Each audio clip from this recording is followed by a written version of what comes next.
하나님 말씀은 사무엘하 23장 1절에서 7절까지의 말씀입니다. 사무엘하 23장 1절에서 7절입니다.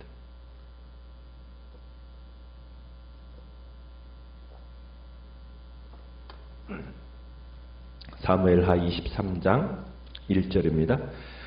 이는 다윗의 마지막 말이라. 이새의 아들 다윗이 말하며 높이 세워진 자, 야곱의 하나님께로부터 기름 부음 받은 자, 이스라엘의 노래 잘하는 자가 말하노라.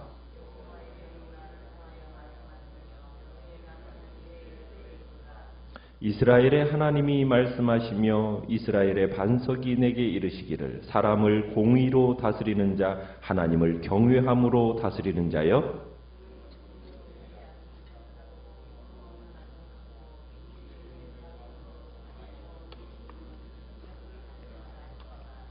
내 집이 하나님 앞에 이같지 아니하냐. 하나님이 나와 더불어 영원한 언약을 세우사 만사에 구비하고 견고하게 하셨으니 나의 모든 구원과 나의 모든 소원을 어찌 이루지 아니하시랴.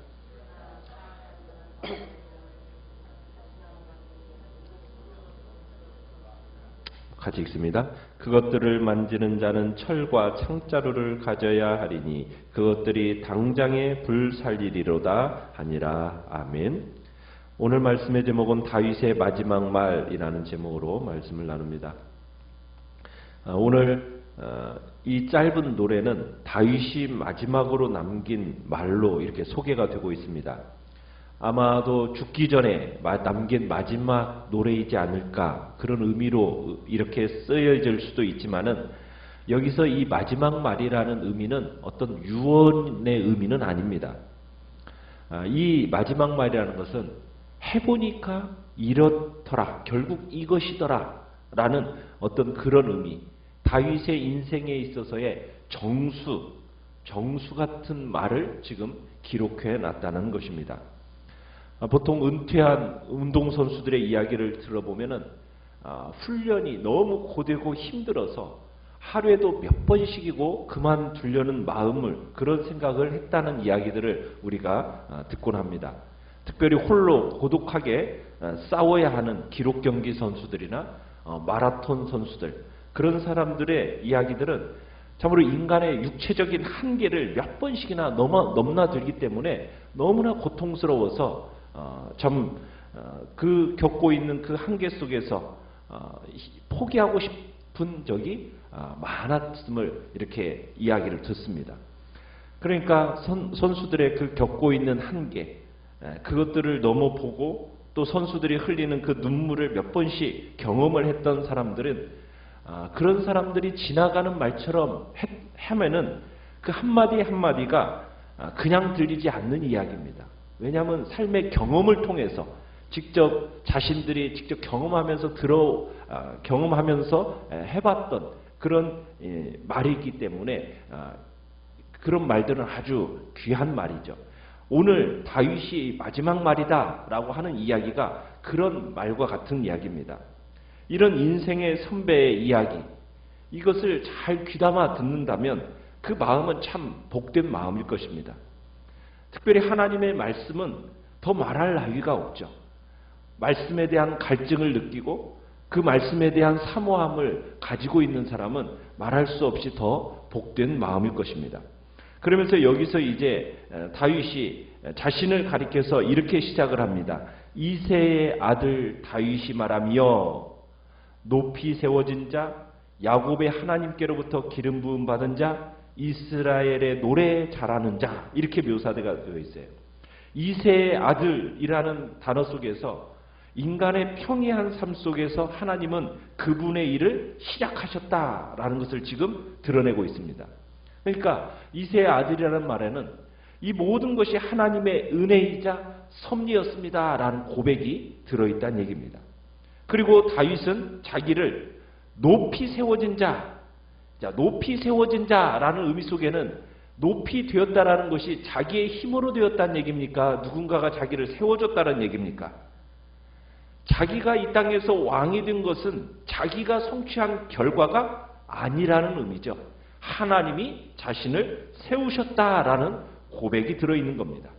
그러니까 자기가 그 자리에 이르는 것은 자기의 힘과 노력과 능력이 아니라 하나님이 세우셨습니다라는 이 고백, 이 눈으로 자신의 인생을 볼 줄 아는 사람은 그 사람의 마음에 원망도 없고 욕망도 사라집니다. 그리고 그 자리, 하나님이 서 있으라는 자리, 그 자리를 정확하게 해석할 수가 있어요. 아, 내 몫은 여기까지구나 하는 것을 아는 거죠. 이것을 아는 사람은 성공한 사람인 겁니다. 자, 그러면서 또 이 얘기하기를 야곱의 하나님께로부터 기름 부음 받은 자 이렇게 하면서 자기를 소개하고 있습니다. 자, 하나님을 소개하는데 누구의 하나님? 야곱의 하나님. 아니, 야곱의 하나님만 있는 게 아니죠. 아브라함의 하나님도 있고 이삭의 하나님도 있는데 왜 하필이면 야곱의 하나님이겠습니까? 우리는 야곱이 이스라엘이 되기까지 하나님이 그 야곱을 얼마나 부단히 그 인생 속에 개입하셨었는가를 우리는 볼 수가 있어요. 그러니까 야곱의 하나님이라는 그 의미 속에는 하나님께서 내가 너를 택하고 부른 이상 내 인생을 내 마음대로 가도록 내가 가만히 두지 않겠다. 내가 너를 붙들어서 내가 원했던 그림이 나올 때까지 내가 너를 때로는 꺾고 너를 빚고 내가 너를 썰어서라도 내가 너를 반드시 내가 원하는 모습으로 만들어 놓겠다라는 하나님의 그 고집스러움이 이 야곱의 하나님이라는 속에 들어 있습니다. 그러니까 다윗은 지금 야곱을 만드셨던 그 하나님이 자기도 그렇게 만드셨다라는 그런 고백이 이 안에 들어있는 겁니다.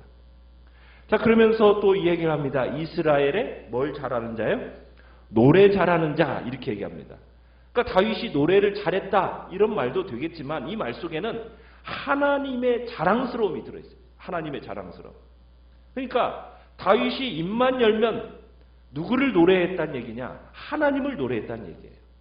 다윗의 눈물과 고난과 감추고 싶은 어떤 오욕과 수치 이걸 전부 하나님을 찬송하는 노래로 걸러냈고 그리고는 그 모든 것들이 결국은 하나님을 드러내는 고백으로 그 모든 것들을 만들어낸 하나님을 노래하는 자, 하나님을 높이는 자, 하나님을 찬양하는 자 이렇게 우리가 볼 수 있다는 얘기입니다.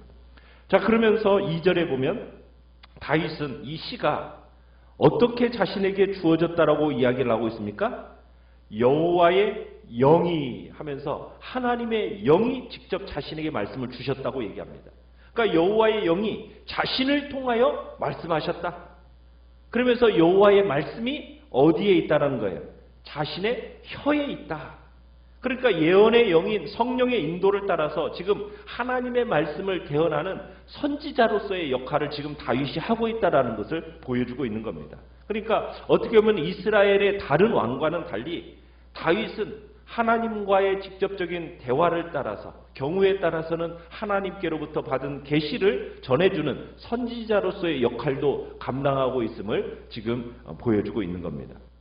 그러면서 이제 3절에 보면은 다윗은 이스라엘을 통치하는 왕이 이 두 개의 원리만 기억하고 따르면 백성들에게 보배 같은 존재가 될 수 있다라는 것을 말하고 하고 있습니다. 그러니까 후대의 왕들에게 제발 정말 이 원리대로 통치해 주기를 권면하고 있는 겁니다. 자, 어떻게 통치해 주기를 권면하고 있습니까?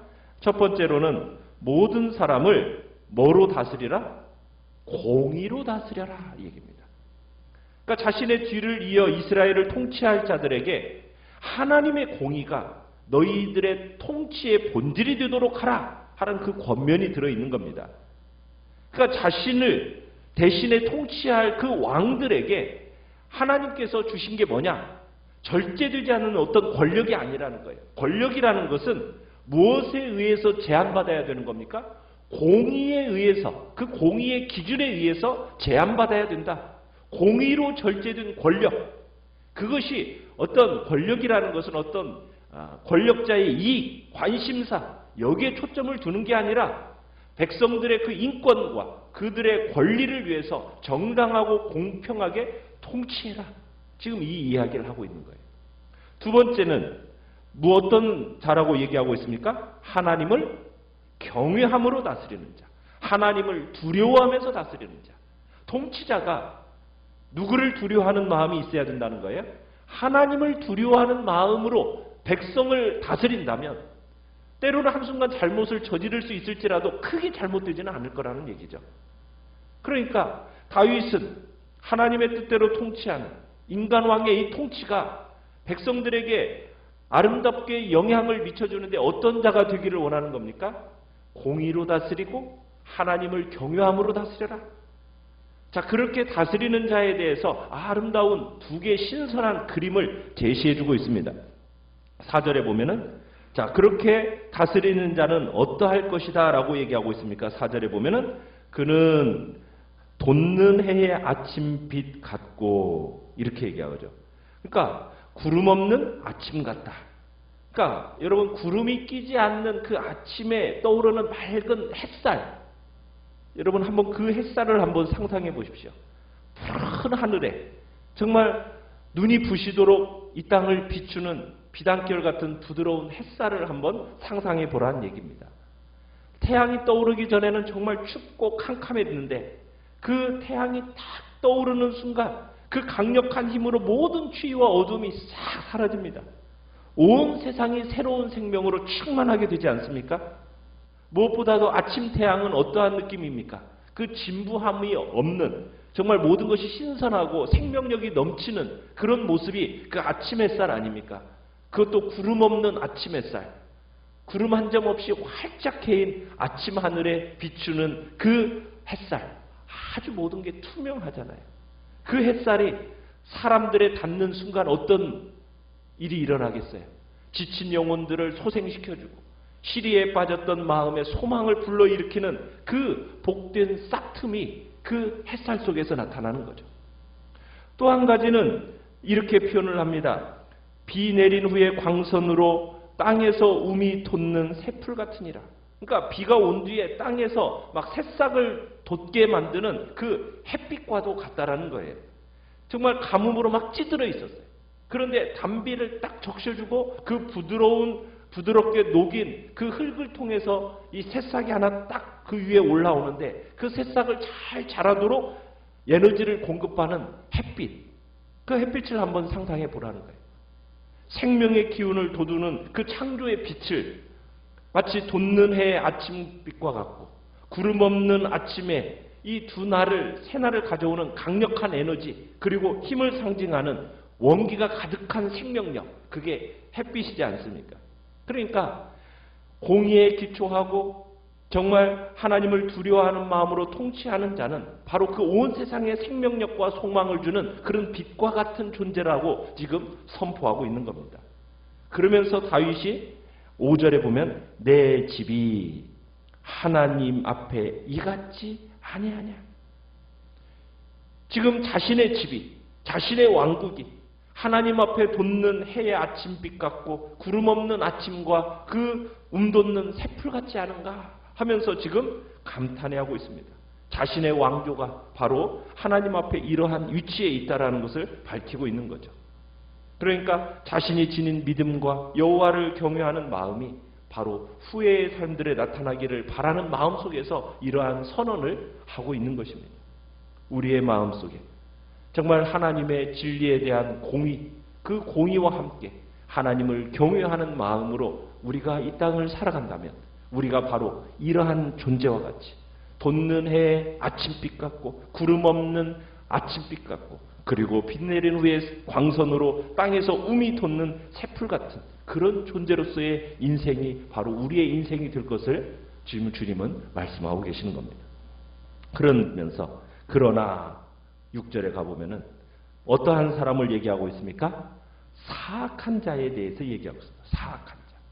사악한 사람은 모두 하나님께 버림받을 것이다. 사악한 자는 뭐와 같다? 내버려질 가시나무 같다. 이렇게 표현하고 있어요. 가시가 돋친 그 막대기 사람의 손으로 잡을 수 있습니까? 없습니까? 잡을 수 없어요. 그러니 사용할 수가 없겠죠. 그 지팡이로도 아무래도 사용할 수가 없는 거예요. 그렇게 사용할 수 없기 때문에 하나님께서 어떻게 하신다고요? 버리신다는 거예요. 버리신다는 거예요. 여러분 사악한 자 하면은 우리는 뭐 뭐 부정한 자, 불신을 행한 자, 악한 자, 저질스러운 자 이렇게 말을 하지만 이 본문에서 사악한 자라는 사람은 단순히 어떤 도덕적인 기준에 맞추어서 악한 자 이런 사람을 일컫는 말이 아닙니다. 하나님의 말씀에 의하면 사악한 자는 이 위에서 바로 다윗과 이 하나님 사이에 맺은 그 언약을 대적하는 사람, 부인하는 사람, 하나님과 올바른 관계가 끊어져 있는 사람, 하나님을 두려워하지 않고 하나님을 무시하는 삶을 살아가는 사람, 그 사람이 바로 사악한 자입니다. 그러니까 하나님과의 관계 속에서 모든 것을 판단하고 결정하는 그 삶을 사모하면서 주님 앞에 겸손히 무릎 꿇으면서 살아가야 되는데 그렇게 살아가는 것이 아니라 자기 마음대로 하나님에 대한 경외함이 없이 하나님에 대한 공의와 그 언약의 말씀을 붙들미 없이 그렇게 살아가는 자를 사악한 자라고 얘기하는 겁니다. 그런 사악한 자는 뭐와 같다? 움켜쥘 수 없는 가시덤불 같다. 무슨 얘기입니까? 통제가 안 된다. 통제가 안 된다는 거예요. 설득이 안 돼. 구제불능이라는 얘기입니다. 가시나무 같은 사악한 자를 만지는 자는 어떻게 한다고 얘기하고 있습니까? 철과 창자루를 가져야 합니다. 그런 자는 철과 창자루를 가져야 한다. 사악한 자를 다루는 데 있어서는 강한 무장이 필요하다는 거죠. 가시나무 같은 사악한 자는 철과 창으로 무장해서 당장에 어떻게 될 거다? 불살라버려야 한다. 하나님의 통치를 거부하고 자기 욕심대로 사는 자는 불에 탈 수밖에 없다라는 것을 남는 것이 아무것도 없게 된다라는 것을 지금 이야기하고 있는 겁니다. 결국 악인의 길은 결국 아무 열매도 맺히지 못하고 모든 것들이 불살라져 버리는 그런 참 불쌍한 인생이 될 것을 이야기하고 있는 거죠. 의인의 인생 속에서 그 풍성한 축복을 가져왔던 그 하나님의 사역이 악인에게는 타는 불처럼 될 것을 지금 성경은 이야기하고 있는 겁니다. 우리의 삶에 무엇이 최고의 축복인가? 하나님과의 관계 속에서 정말 의롭고 바른 공의의 삶을 살아가며 하나님을 두려워함으로 그분을 경외하는 삶, 그게 바로 하나님의 축복에 이르는 삶임을 우리에게 말씀해 주고 있습니다. 하나님과의 바른 관계, 그게 바로 경건한 삶의 근거가 되는 겁니다. 경건한 삶은 하나님과의 바른 관계 속에서 주어지는 복된 결과입니다. 이 경건한 삶은 공의와의 공의로운 삶이기 때문에 의와 정말 의의 싸움이고 그리고 의의 싸움은 관계와 있어요. 관계와 있어요. 누구와의 관계의 싸움이에요? 하나님과의 관계. 하나님을 경외하는 자. 하나님을 두려워하는 자. 그런 사람은 하나님 앞에서 올바른 관계를 바탕으로 해서 모든 환경과 사건을 하나님의 시각으로 바라보려고 노력하게 되어 있다는 얘기입니다.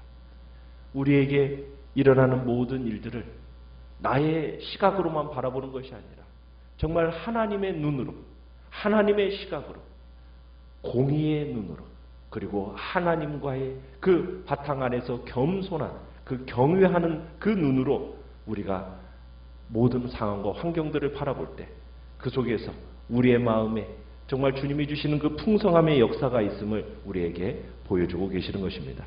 오늘 한 날도 정말 하나님의 공의를 소중히 여기시고 하나님만을 경외하는 복된 삶을 살아나가시기를 간절히 바랍니다.